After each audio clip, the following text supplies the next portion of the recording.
आजकल के जो बजट होते हैं वो किसी राज्य में चुनाव है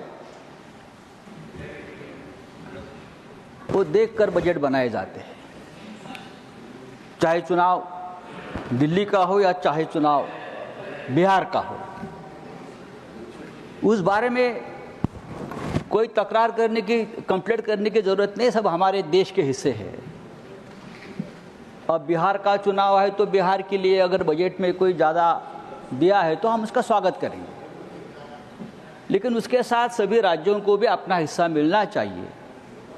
दूसरी बात है कि बिहार को पिछले बजट में 60,000 करोड़ दिया था, मेरे हिसाब से जो जानकारी मेरे पास है, पैकेज दिया था 60,000 करोड़ का, लेकिन उसमें से कितना खर्चा ये सरकार कर पाई है?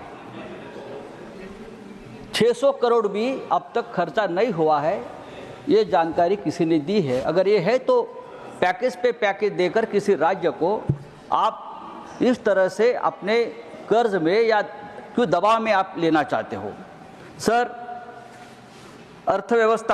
हमारे अर्थव्यवस्था को आगामी कुछ वर्षों में हम $5 ट्रिलियन इकोनॉमी बनाने का लक्ष्य है और मैं उसका स्वागत करता हूं। लेकिन उसके लिए जो इंफ्रास्ट्रक्चर खड़ा करना चाहिए, बहुत सी बातें करनी चाहिए, देश की जनता के लिए भी बहुत कुछ करने की ज़रूरत है। वो मुझे उसमें से बहुत सी कमियां ये बजट में दिखती है।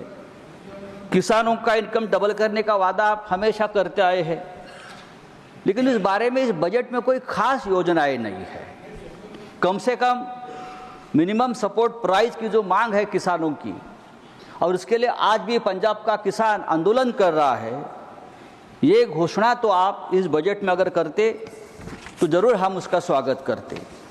सर, देश की अर्थव्यवस्था बहुत बड़ी है हमारी, फिर भी हमारे देश की अर्थव्यवस्था आज भी कर्ज में डूबी है।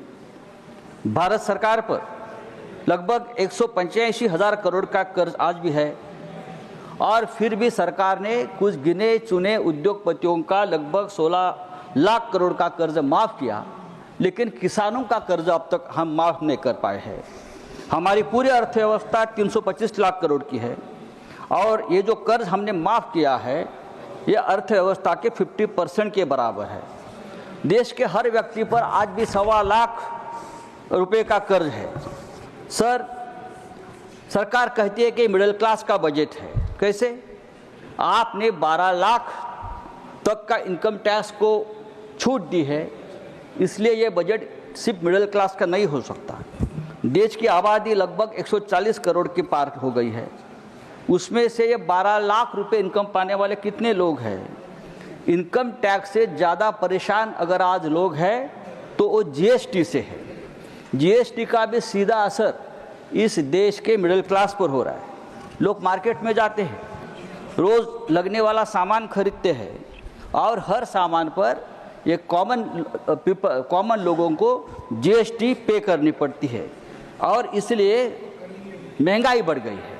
अगर आपने इनकम टैक्स के साथ साथ जीएसटी के ऊपर भी कोई अच्छा एक पैकेज दे देते मिडिल क्लास के लिए, तो ये देश की जनता सचमुच खुश रहती, क्योंकि आज जीएसटी की वजह से महंगाई बढ़ी है, जीएसटी की वजह से व्यापारी खुश नहीं है, जीएसटी की वजह से बहुत सा एक बड़ा वर्ग है वो अपना कंजम्पशन कम कर रही है।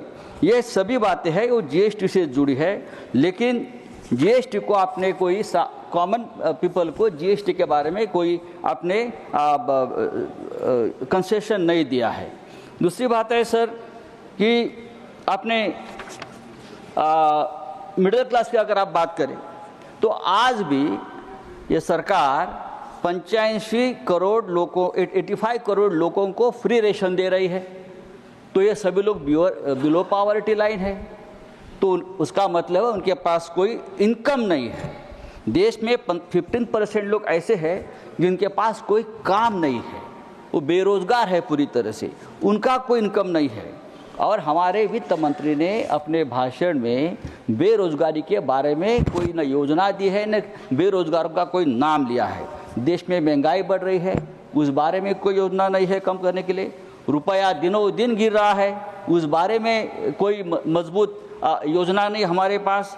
तो ये सभी बातें अगर हम देखें तो दिखावा ज़्यादा है, इस बजट में दिखावा ज़्यादा है, शो ज़्यादा है। और ये इतना शो है कि ये शो देखकर लोग भूल जाते, लोग भ्रमित हो जाते हैं, बड़ी बड़ी आप भाषण करते हैं।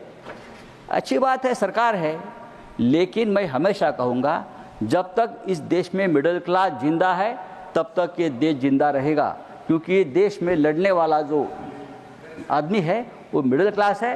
तो आने वाले दिनों में बजट हो या आपकी योजनाएं हो, मिडिल क्लास को, बिलो पॉवर्टी लाइन जो लोग हैं, वो सबको ध्यान में रखकर आपको आपकी योजनाएं तैयार करनी पड़ेगी। धन्यवाद।